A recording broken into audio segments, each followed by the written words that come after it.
parc animalier public de France s'éveille.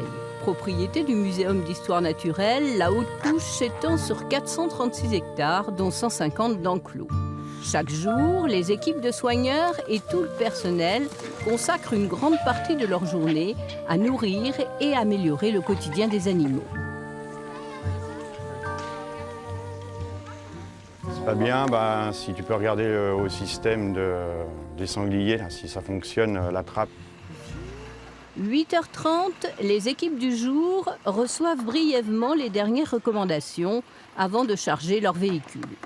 3 tournées permettent de nourrir 1400 animaux répartis en 120 espèces. La cuisine, le poumon du parc. Ici, on prépare les repas et ce n'est pas une mince affaire. Élise y travaille depuis 2 ans et demi. Au service cuisine, on est tous les jours 2. Et donc, il y en a un qui fera la partie granulée. Et là, ça va lui prendre à peu près 1 heure ou 2 heures par jour à préparer les rations granulées. Et tout ce qui est partie fruits et légumes, là, c'est une autre personne. Et là, on va dire un peu plus d'une demi-journée pour préparer toutes les rations. Pommes, carottes, courgettes, fenouil, céleri, salade, sans oublier viandes et poissons. Élise semble mémoriser parfaitement ces menus qui, en plus, varient selon les saisons. Pour donner une idée de la complexité de cette préparation, il n'existe pas moins de 17 sortes de granulés spécifiques en plus du granulé vrac. Élise adjoint une étiquette sur chaque conteneur. Chaque chariot correspond à une tournée. Les quantités consommées sont impressionnantes. 17 tonnes de céréales, autant de granulés, 11 de fruits et légumes, 30 de viande et de poissons surgelés, sans oublier 116 tonnes de fourrage. Mais la nourriture sert aussi de vecteur de communication auprès du public. Donc là, vous avez un lémurien qui a une entière confiance. C'est notre femelle adulte qui est là, parce qu'elle est assise dans le plateau avec moi. Et puis sa fille, qui a un petit peu moins confiance, qui a toujours le contact avec une de ses pattes, avec le grillage ou une branche, parce que s'il arrive un truc, on ne sait jamais, elle peut se sauver. Patrick Roux est un scientifique, éthologue, c'est-à-dire spécialiste du comportement animal. Directeur des collections du parc, il est spécialiste des lémuriens. Il anime aujourd'hui l'atelier programmé pour le public.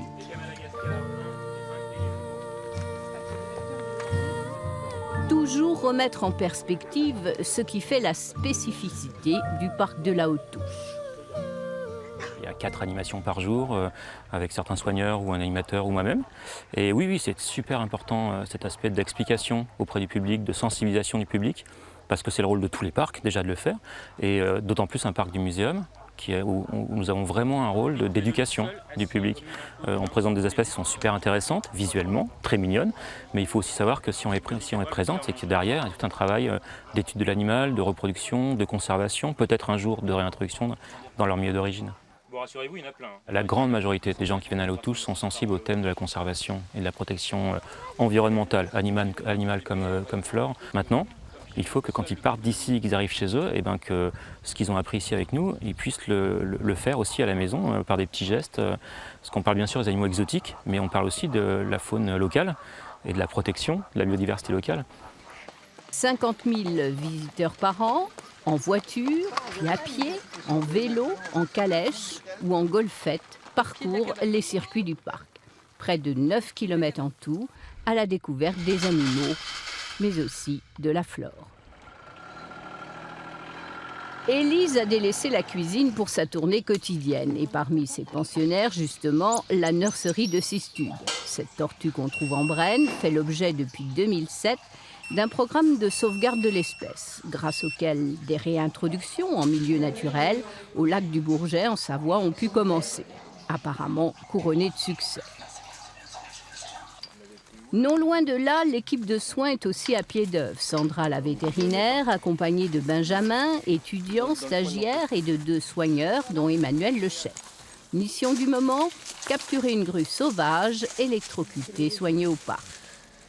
On a tous des rôles qui se complètent. En fait, les soigneurs sont là au quotidien, vont voir les animaux tous les jours. C'est eux qui vont déceler les petits changements de comportement, les premiers signes de maladie ou de blessure s'il y en a. Et donc du coup, on se fie à leur avis et on se déplace souvent sur leur appel. Et ensuite, c'est aussi une aide pour nous aider à capturer les animaux et à faire les interventions dans les meilleures conditions possibles. Après avoir immobilisé l'oiseau, Sandra photographie la plaie, des indications précieuses pour une utilisation ultérieure et pour sa collègue, appelée à soigner elle aussi l'oiseau. Les 2 vétérinaires du parc ont des missions multiples. Il y a pas mal de boulot et du coup, il y a des choses qu'on ne peut pas prévoir, des urgences qu'on traite au jour le jour en fonction de ce qui est le plus urgent. Et après, il y a certaines choses qu'on peut prévoir, donc tout ce qui est la prévention des maladies, tout le travail en amont, que ça on peut un peu plus planifier. Et du coup, les urgences se greffent au milieu de ces interventions-là qui sont prévues. Réputés pour leur capacité à imiter les sons, les grilles du Gabon sont en colère. Leurs soigneurs ont pour mission de les attraper. On évite les captures à moins que ce soit nécessaire. Là, c'est juste qu'on a un des individus qui a une lésion à l'arrière de la tête. Et du coup, c'est ça qui nous fait penser qu'ils ont peut-être des poux. Et du coup, à ce moment-là, on les traite, mais pas en routine, quoi. Les oiseaux en seront quittes pour une belle frayeur et quelques minutes de repos forcé dans un panier à chat avant de retrouver leur liberté. Soigner un animal n'est pas toujours facile. Il faut parfois isoler la bête, comme cette femelle, qui se retrouve loin de sa mare préférée et de ses congénères, mais heureusement avec ses 2 petits. C'est une des spécificités de la Haute-Touche, c'est qu'on a des très grands enclos. Donc c'est vrai que d'un point de vue vétérinaire, ça demande une organisation un petit peu différente. Mais bon, avec du temps, un petit peu de ruse, on parvient toujours à capturer les animaux qui en ont besoin et à faire les soins qui s'imposent. Ok, tu les attends là-bas ? Si chaque équipe le semble bien isolée au regard de l'immensité des lieux, le cordon ombilical est bien là. Tous ceux qui partent n'oublient jamais leur talkie-walkie qui les relie entre eux tout le temps. On communique par talkie, puis on a tout un processus en cas d'alerte pour évacuer les gens si ça devait arriver. Et puis essayer de trouver si un animal devait s'échapper, l'endormir ou autre. Ce talkie, il a la particularité de, s'il devait se retrouver en position horizontale pendant un certain temps, de déclencher une alarme. Et le chef soigneur va voir qui est en alarme et va s'en inquiéter, appeler la personne. Et si la personne ne répond pas, on va voir. C'est pour prévenir en cas de malaise, par exemple, ou autre.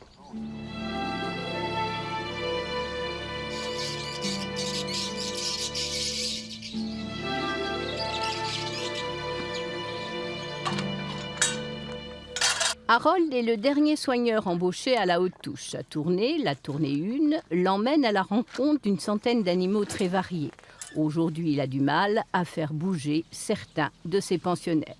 On les a attrapés la semaine dernière pour faire des soins. Et du coup, là, maintenant, ils ont peur qu'on les attrape à chaque fois. Ça va leur prendre une semaine, voire 2 semaines pour avoir confiance et oublier ce qui s'est passé. Heureusement, les porcs épics semblent, eux, de belle humeur et prêts à apprécier leur nourriture. L'heure du repas est l'occasion de voir de près des animaux.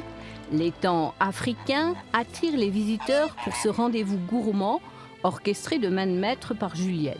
Difficile de rester insensible au spectacle.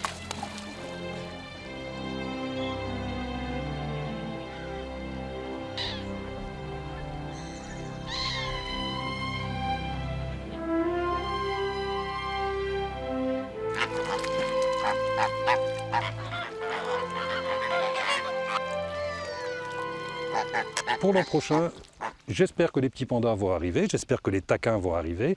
On a d'autres projets plus en termes d'accueil du public, c'est de faire une belle zone aussi d'espace de jeu pour les enfants, parce que voilà, on vient aussi pour s'amuser en parc zoologique. Et j'espère effectivement, dans les années à venir, pouvoir développer cette orientation de présentation par thématique biogéographique, c'est-à-dire développer quelque chose de plus lisible sur l'Asie, développer quelque chose de plus lisible sur Madagascar, sur l'Amérique du Sud, etc. Et ça c'est un des volets par rapport aux visiteurs. Et l'autre volet, c'est la continuité de la diversité de nos activités de recherche. Roland Simon, le directeur du parc, orchestre toutes les missions au quotidien. Aujourd'hui, 2 chercheurs spécialistes des primates sont en visite dans les lieux pour voir les possibilités offertes par le parc. Un des objectifs aussi du Muséum national d'histoire naturelle est de pouvoir concilier parc zoologique et diffusion auprès du grand public avec la recherche, et donc d'avoir des lieux d'expérimentation au sein même des espaces qui sont dédiés au grand public. Et le cas de la Haute-Touche est unique en France. Ce qu'on aimerait pouvoir faire, c'est avoir des installations similaires pour pouvoir faire des observations sur les primates aussi. En sortant du safari voiture qui commence la visite, avant d'arriver au parking, le visiteur attentif aura peut-être remarqué ce modeste bâtiment. Le laboratoire de la Haute-Touche est un lieu unique en France. L'équipe de recherche de la Haute-Touche est une très petite équipe, mais nous sommes reconnus au niveau international pour notre expertise dans différents domaines.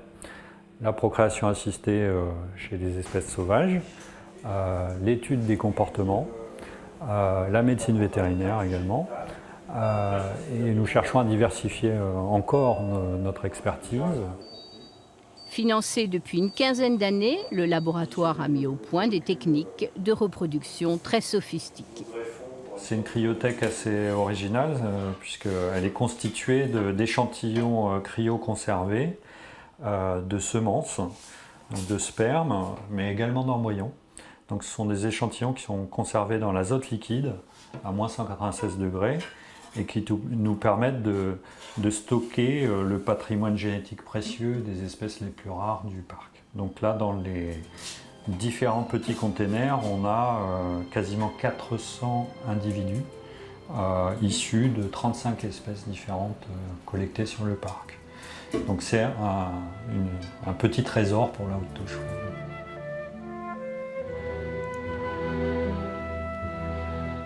Actuellement, l'équipe travaille sur la préservation des markhors, un animal dont les 3 sous-espèces représentent à peine 2500 individus en liberté dans le monde. Dans leur nouvel enclos, ils offrent aux spectateurs un spectacle apaisé, bien loin des menaces qui déciment leur population. Sur les chemins du parc, les visiteurs se font plus rares. La journée s'achève, l'heure de rentrer les animaux qui le doivent, l'occasion d'assister au repas des guépards. La dernière tournée, dite de sécurité, s'achève, les animaux retrouvent leurs habitudes nocturnes et la nature reprend ses droits.